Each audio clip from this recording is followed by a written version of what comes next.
Alright, and welcome, Starcraft Nation. This is your host, Venerati, bringing you the second game out of two that was submitted to me today. Today would be October 3rd, 2010. Woo! And today we have a TVP. Now, the guy who submitted this was Nocturnal, so props to Nocturnal for submitting this to me. Thanks a lot. Thank you for supporting me. And we have Heavens as the unwitting bystander in this, as the yellow Terran. And of course, they are playing on Metalopolis, as you all know. And this map, I don't like playing on this map. I suck at it. I don't know why, but I just do. But I like this map. I think it's pretty cool, the concept that they're battling on top of some super futuristic skyscraper penthouse that has crystals on it. Never understood how or why the said penthouse towers had Vespene geysers and crystals on it. But I think I'm looking a little too deep into it. But it's pretty cool to see the little blimps running around here and windows and other skyscrapers and stuff like that. But anyway, back to the game. To the part of why we're here.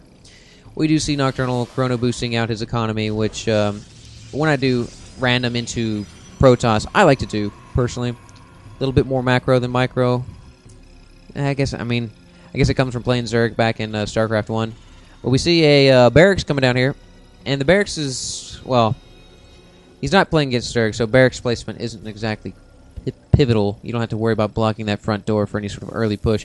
But we do actually see the Protoss early harassment by the probe. Now, this is something, if you've watched any of the professional games, this is something that's championed by players like Huck. Huck is a master probe molester. He will touch you in places you never wanted to be touched with this probe. And you'll never be able to actually do any damage to him that's lasting. He'll sit there and just screw with you until the very last moment and then back away as his last shield drops. Why is this so important? You know, you gotta say, hey, it's not actually doing any damage. You end up killing one SCV, whoop-de-freaking-do. That's not the point. The point is the psychological damage you do by running in here and screwing with Heaven. The fact that you're not letting him do his regular thing. You know, I don't know about y'all, but whenever I start off, I've got my dead set plan. I know exactly what I want to do. Oh, let's rush to Banshees or something like that, or, you know, get some early Zealot push or whatever it is. That's not the point. It's the point that you're not able to do that in a calm sense of, you know, frame of mind. What are you doing? You're having to swap out SCVs to make sure this freaking probe that won't go away and that you can't kill unless he walks inside this mineral line.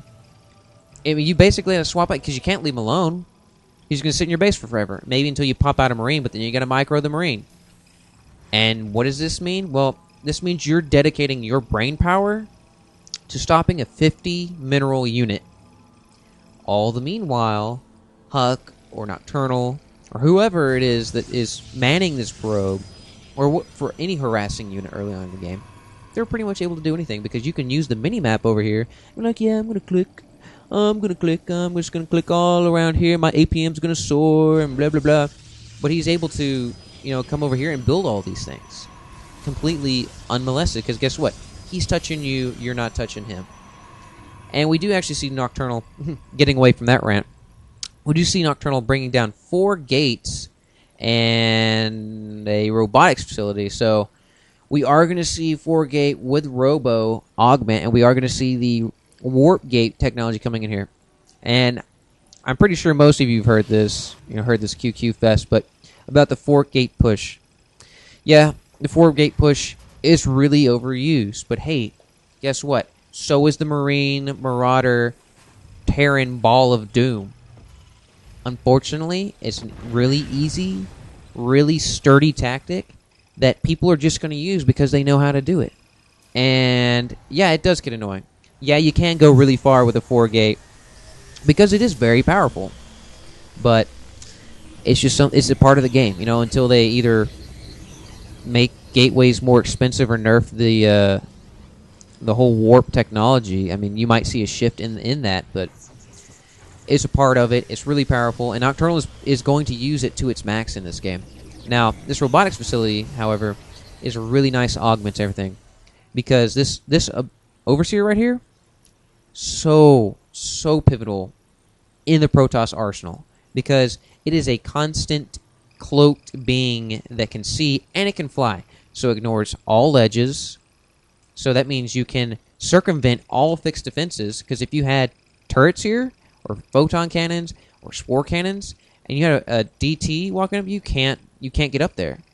But with that observer, guess what? Oh, I'm just going to walk over here, and I'm going to skirt your base, and I'm going to see what you're doing. And guess what? I'm going to counter what you're doing. And I've always looked at StarCraft as a big old game of rock, paper, scissors. It may be a little bit of an oversimplification, but seriously, everything has a counter.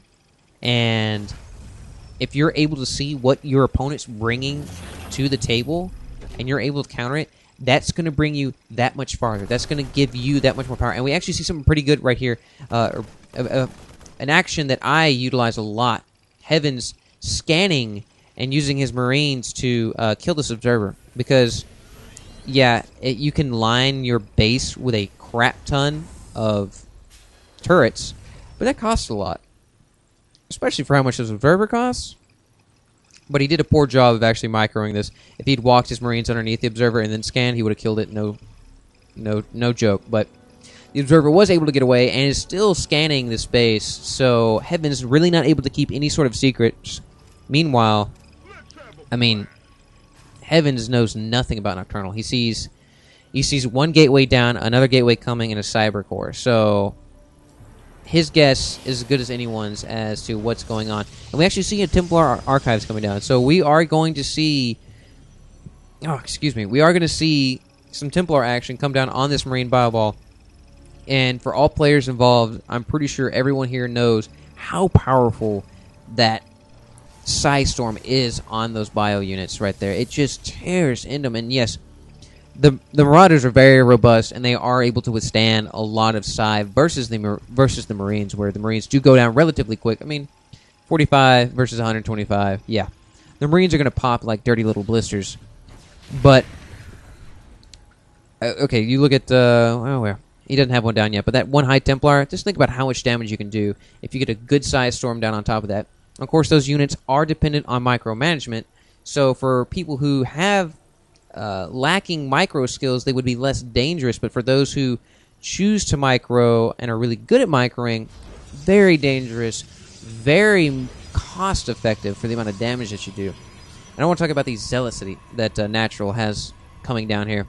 These zealots, you see zealots coming against a single zealot against a marauder, especially with slow. He doesn't stand a chance in hell. But these zealots have legs.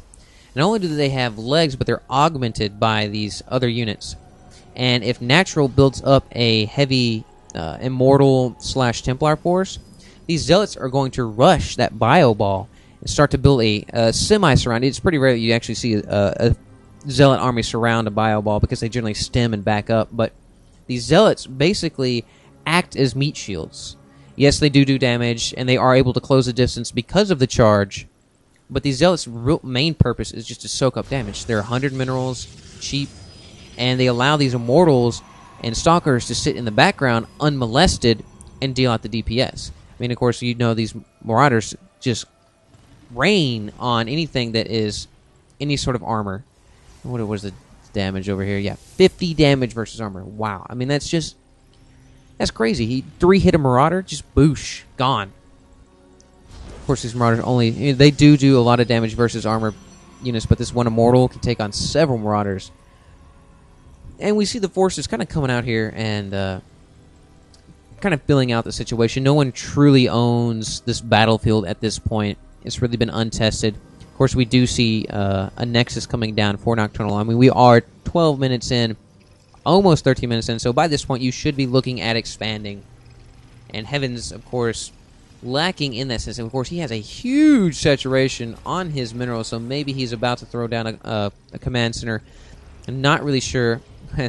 There's our trusty observer, making sure that we know where these Marines are, and I can't iterate enough how useful these observers are. Now, this observer is really close.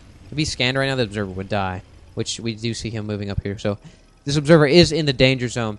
But if you keep these observers out of arm's reach and just, kind of skirting around, All you need to know is where his army is. If his army, if you can bring this observer, oh yeah, the army comes out here. Oh, and we actually do see Nocturnal bringing up his army to face against Heavens. Now, Heaven, let's go ahead and look at the unit tab.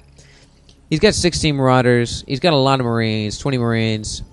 So it's pretty close now. It's really going to depend on how his High Templars are used. These High Templars have a lot of energy. And we actually do see some Zealots charging these Marauders, and the Marauders are trying to run up the ramp, trying to utilize this bottleneck of a ramp. We do see some Storms coming down, and the Marines are forced to abandon that ramp, and these Zealots are coming here, but this force is being split. These ranged units are just sitting there and attacking barracks. No. You got to come up here. You have to attack these forces here. And these Zealots are soaking up the damage, but there's no one doing any sort of DPS behind it. We do see another Storm coming down, softening up. Look at all these biological units just really feeling the pain. They stemmed again, yet softening themselves up, becoming ever so dangerous. But another Storm coming down, but there are just not enough Protoss units here left. We do see that. We do see all these units get completely smacked down.